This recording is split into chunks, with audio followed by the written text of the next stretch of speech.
एक बार फिर से आप सभी को नमस्कार और हम आप सभी का स्वागत करते हैं अपने इस GK GS सीरीज़ में। और आज हम बेसिकली क्वेश्चन करने वाले हैं जो इंडिया के बारे में बेसिक सी बातें हैं, या भारत में पहला बंदरगाह कहाँ था, या भारत में जो है जनसंख्या कितनी है, कैसी है। तो बहुत सिंपल बातें जो है हम इसमें जानेंगे, वो भी क्वेश्चंस के फॉर्म में जानेंगे। ठीक है, तो चलिए शुरू करते हैं अपने सवालों से। और आज का जो हमारा पहला सवाल है वो है, भारत के निम्नलिखित राज्यों में से किस एक का जनसंख्या घनत्व सबसे कम है। ऑप्शन है हमारे पास 4 यहाँ पर। पहला ऑप्शन है हिमाचल प्रदेश, दूसरा ऑप्शन है अरुणाचल प्रदेश, तीसरा ऑप्शन है मेघालय और चौथा ऑप्शन जो है वो है सिक्किम। और जो सही जवाब है यहाँ पर वो ऑप्शन बी है, अरुणाचल प्रदेश। ठीक है, चलिए चलते हैं अगले प्रश्न पर। भारत की सर्वाधिक बड़ी जनजाति है। Option A Gond, B Bhil, C Santhal और डी थारू। और जो सही जवाब है यहाँ पर वो जो है ऑप्शन नंबर ए है, गोंड। अगला प्रश्न, भारत के राज्यों का निम्नलिखित में से कौन सा एक युग्म सबसे पूर्वी और सबसे पश्चिमी राज्य को इंगित करता है। ऑप्शन ए दिया गया है अरुणाचल प्रदेश और राजस्थान, बी दिया गया है असम और गुजरात, सी दिया गया है असम और राजस्थान और डी जो दिया गया है वो दिया गया है इनमें से कोई नहीं। और यहाँ पर जो सही जवाब है वो है option number A, Arunachal Pradesh और राजस्थान। अगला प्रश्न, भारत की सर्वाधिक प्राचीन लिपि है। ऑप्शन ए है सिंधी, बी है खरोष्ठी, सी है ब्राह्मी और डी है प्राकृत। और सही जवाब है ऑप्शन नंबर सी, ब्राह्मी। अगला प्रश्न, भारत में STD सेवा की शुरुआत किस वर्ष हुई। Option A 1950, option B 1954, option C 1960 और ऑप्शन डी 1972। और सही जवाब है ऑप्शन सी, 1960 में।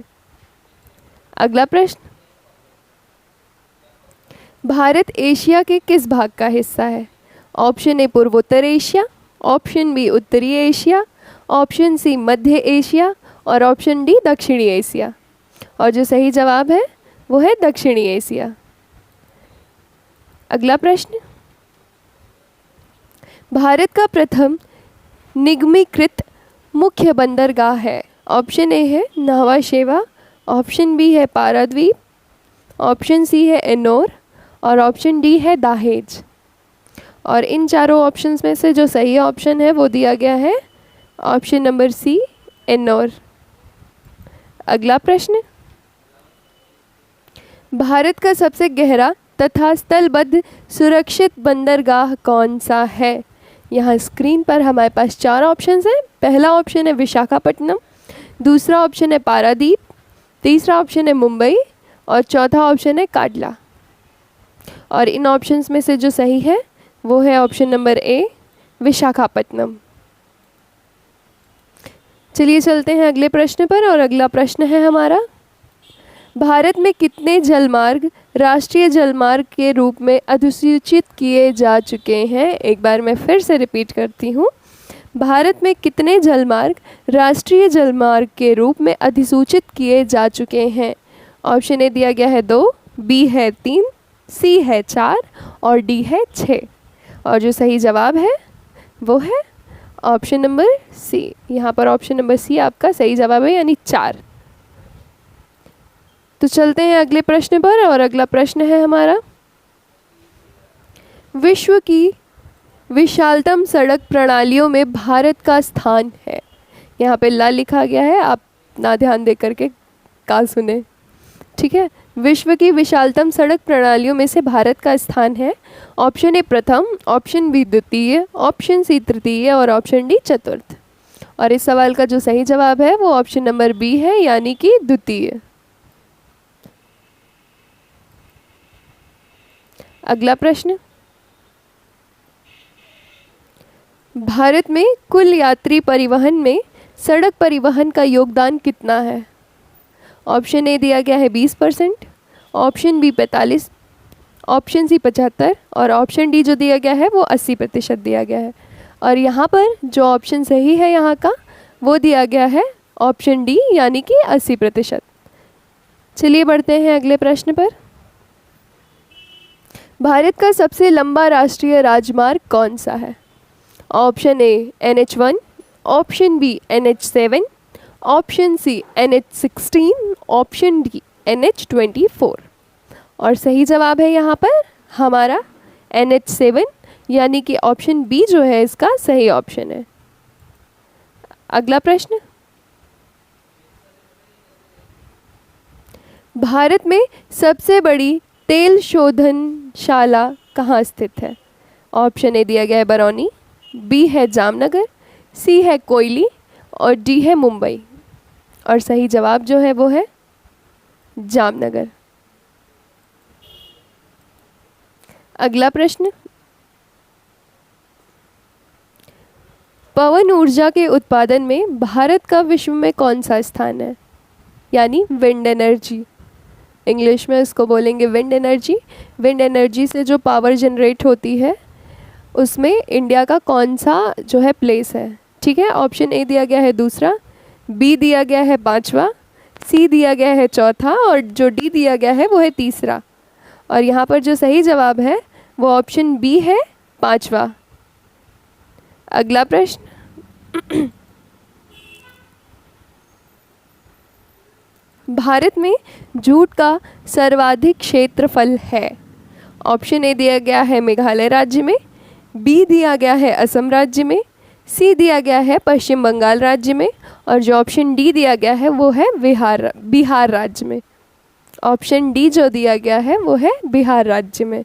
और यहाँ पर जो सही जवाब है या जो ऑप्शन यहाँ पर सही है वो है ऑप्शन नंबर सी, पश्चिम बंगाल राज्य में। अगला प्रश्न, बुक्सा बाग परियोजना भारत के किस राज्य में स्थित है? पहला ऑप्शन जो है वो है राजस्थान, दूसरा ऑप्शन है गुजरात, तीसरा ऑप्शन है पश्चिम बंगाल और जो चौथा ऑप्शन है वो है इनमें से कोई नहीं। और जो सही है यहाँ पर वो है पश्चिम बंगाल और यहाँ पर जो ऑप्शन नंबर सी आपका है वो सही जवाब है। अगला प्रश्न, भारत के उत्तरी मैदान में किस मिट्टी का विस्तार अधिकतम है? ऑप्शन ए है काली मिट्टी, बी है जलोढ़ मिट्टी, सी है लाल मिट्टी और डी है लेटेराइट मिट्टी। और जो सही जवाब है यहाँ पर वो है जलोढ़ मिट्टी यानी कि ऑप्शन बी यहाँ पर आपका सही जवाब है। अगला प्रश्न, वह प्रथम राष्ट्रीय पार्क कौन सा है जिसे भारत में सर्वप्रथम स्थापित किया गया? Option A Corbett national park, B Bandipur national park, C Periyar national park और डी इनमें से कोई नहीं। और यहाँ पर जो सही जवाब है वो ऑप्शन नंबर ए है कॉर्बेट नेशनल पार्क। चलिए चलते हैं अगले प्रश्न पर और अगला प्रश्न है हमारा, भारतीय गैंडे कहाँ पाए जाते हैं? ऑप्शन ए कॉर्बेट राष्ट्रीय उद्यान, ऑप्शन बी गिर वन अभयारण्य, ऑप्शन सी कान्हा राष्ट्रीय उद्यान, ऑप्शन डी काजीरंगा अभयारण्य। और यहाँ पर सही जवाब है वो है ऑप्शन नंबर डी। चलिए चलते हैं हम अगले प्रश्न पर और ये जो अगला प्रश्न है हमारा ये इस वीडियो का आखिरी प्रश्न होने वाला है।